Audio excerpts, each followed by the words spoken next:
Butterflies return someday. Don't they realize? Oh, dear women. Dear women. Now, your privacy, it is not a small thing. Now, it's not vanity. It's not prudishness. It is not you being difficult, dramatic, old-fashioned, mean, hateful, bigoted, or too sensitive. Your privacy is a shield and a safety boundary. Now, we're going to talk about later on two women who are no longer with us, but their lives are still teaching, and a lot of that is possible from their daughters. Gratitude and appreciation to them. So, if you are up for it today, let's learn these lessons. Now, no safety boundaries. The safety boundaries should not require a woman to bleed her whole story open before people agree to respect them. When you are undressed, when you're changing, when you're bathing, when you're nursing, receiving intimate care, when you're resting, when you're doing your private things in the restroom, when you're sleeping, when you're grieving, when you're healing, or simply trying to exist inside your own body, you are allowed to, and you have a right to privacy. And that ought not require a debate, some sort of, a diagnosis. Oh, did something happen to you a long time ago? You're not on a witness stand. That doesn't require a court case. That should not require you to tell strangers about harms you have survived or are still trying to survive. And at least here in the West, a woman since the 90s, due to powerful women fighting for it, women have a right to tell our husbands no. We're allowed to say, hey, don't come in. Or we're allowed to say, I need privacy right now. Or joyfully, I just want a day with me. I need a little privacy. She is allowed to close a door. She's allowed to cover herself. She's allowed to refuse access to her body, her room, her records, her phone, her movements, her conversations, her body history, her fear, and her silence.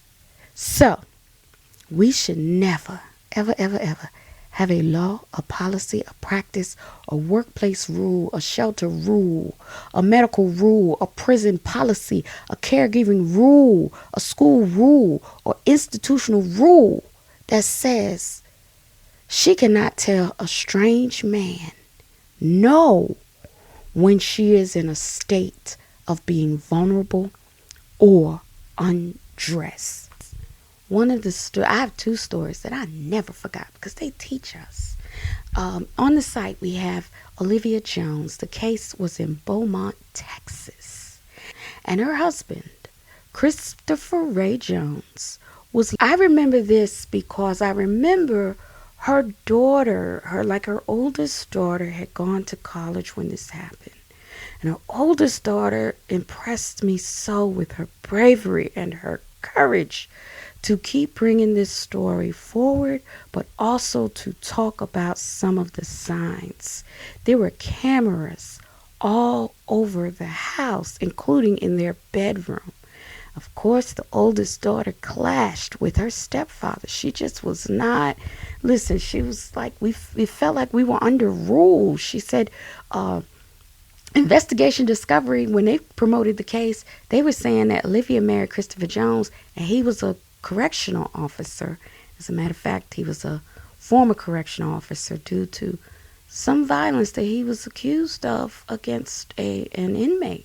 He ran the home like a prison. And yes, the camera surveillance detail is part of why this case sits so heavily. That there were a lot of red flags that I remember in the case. So many.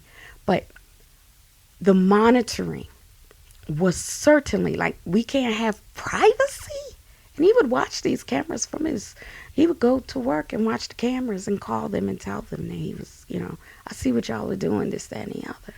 So see, a home can look secure from the outside and be like totally controlled, like lockdown on the inside. And her story reminds us that surveillance is not the same thing as safety. People wanting access to you, wanting to control you, wanting to be where you are. That's not safe. In the wrong hands, cameras, rules, monitoring, and control can turn a home or any other space into a cage. This was conducted by Men Can Stop Rape. So shout out to them. We were sitting there and I was partnered up with her. And, I shared something with her and she shared with me that she was a survivor. And she shared, I am a survivor in this way. She said, that when she was dressing, or showering or something, she will never forget her father watching her. And that really catches in my throat because it was so sad. Now I know it comes back. We had to draw our drawings about something, and then we had to, share it with a person beside us, our colleague. That's what her drawing was about. Her story taught me how invasion of privacy is such a traumatic event. Now, even in the home, we can miss this very, very, very critical sign. When a girl says, he was watching me, and the adults rename it as, well, she's being dramatic. She just doesn't like him. She's rebellious. She's jealous of the relationship. She's trying to break up the family. He didn't mean it like that. Hey, that's your stepfather now. You need to respect him.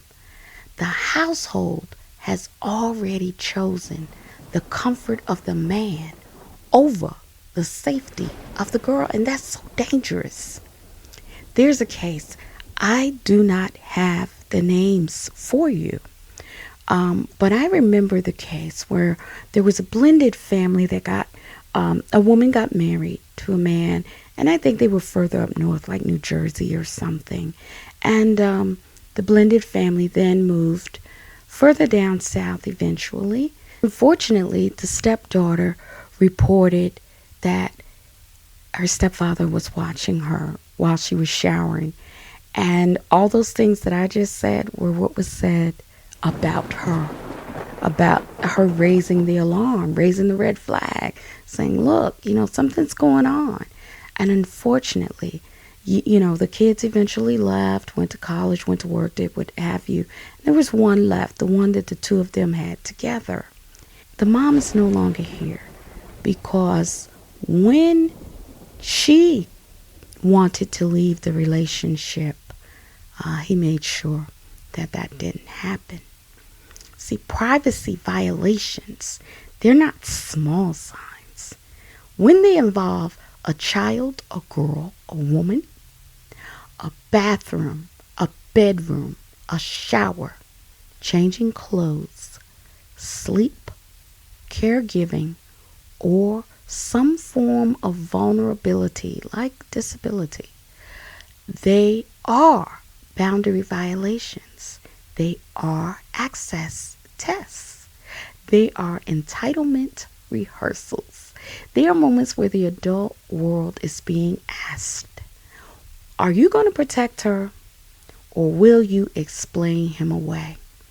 And when a man violates a girl's privacy and the family treats it like attitude, rebellion, or family tension, the truth is already standing in the room. Her fear is not trauma. Her privacy is not luxury. If he's watching her, entering her space, testing her boundaries, or making her feel unsafe in her own home, the family shouldn't be asking, hey, why is she acting like this? Searching her for reasons. They should be asking, what has she noticed perhaps that we are refusing to see. And her story reminds us that surveillance is not the same thing as safety. People wanting access to you, wanting to control you, wanting to be where you are. That's not safe. In the wrong hands, cameras, rules, monitoring, and control can turn a home or any other space into a cage. Now let's go to another part of the country, because there's another woman that I also never forgot. This woman's husband was Matthew Laley of Lawrenceville, Georgia. Now he had installed 21 surveillance cameras around the family home and used audio recorders to capture arguments between himself and Dominique before she disappeared. You may have seen this case too. ABC News reported that surveillance footage from the hours around her disappearance was later found to be, of course, like in the previous case I discussed.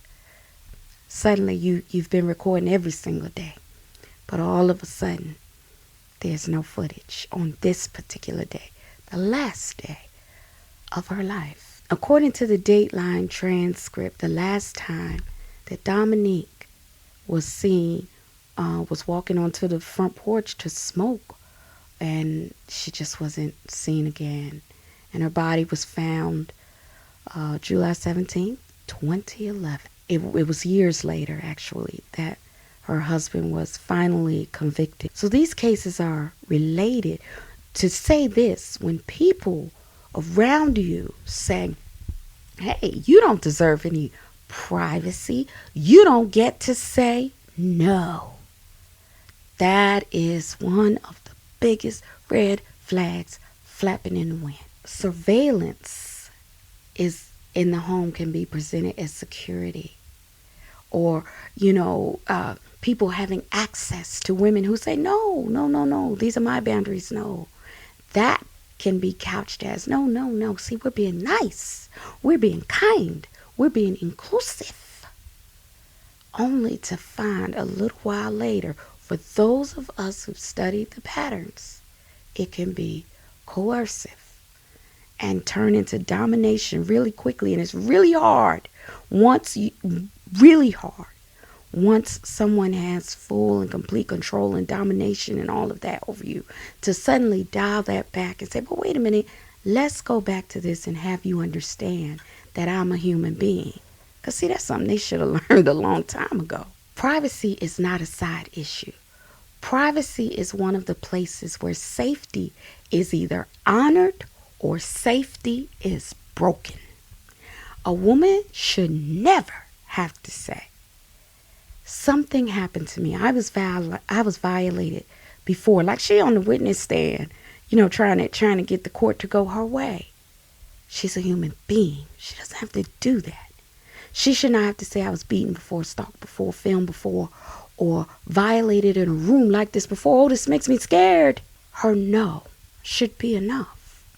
She should not have to undress her trauma in public so someone will let her keep her clothes, her door, her curtain, her female carer, her private room, or her peace. She deserves all of those things at the same time if she wants to. Her privacy should be enough because she's human. Her no should be enough because she's human. Please hear this clearly. You're allowed to want privacy before you've even formulated a perfect explanation for why in your head. You're allowed to protect your body before someone else agrees with your reason. If the whole room disagrees, it's your body. The entire room can disagree. That's fine. That's their personal business. But your personal business is your body.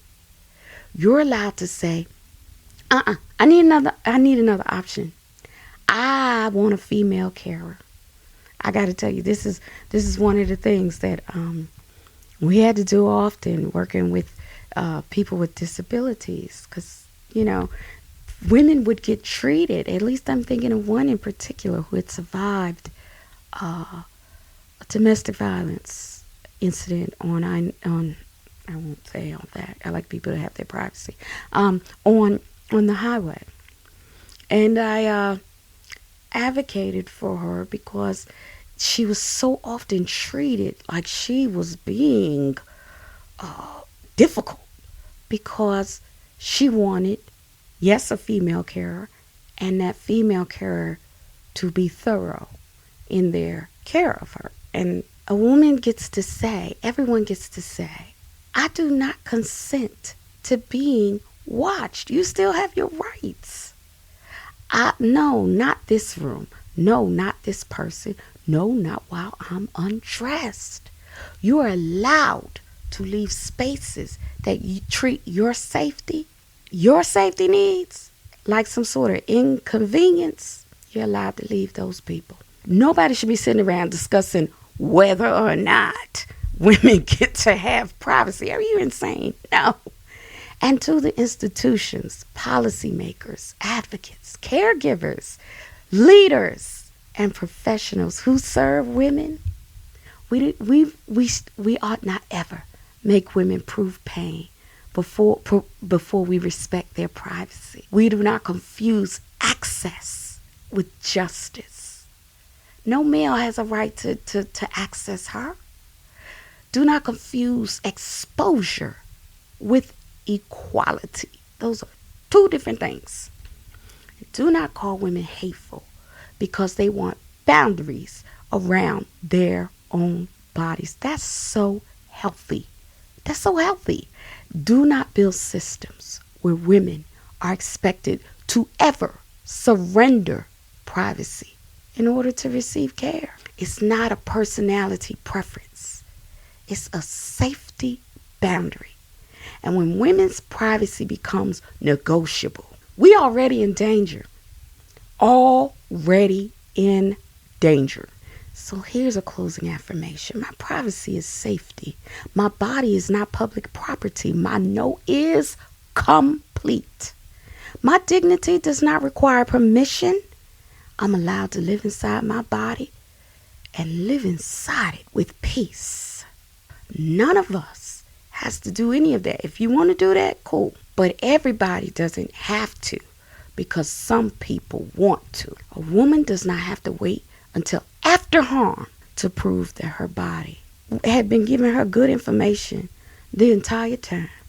Privacy is one of the places where safety is either honored or safety is broke. Remember, any season you can change your mind because you never know why you may have to. Never know why you may have to. Anyway, I thank you for listening. Go out there and let's be greater and greater and greater and greater to one another. This is Tanya G.J. Prince. Thanks for listening. Y'all be great.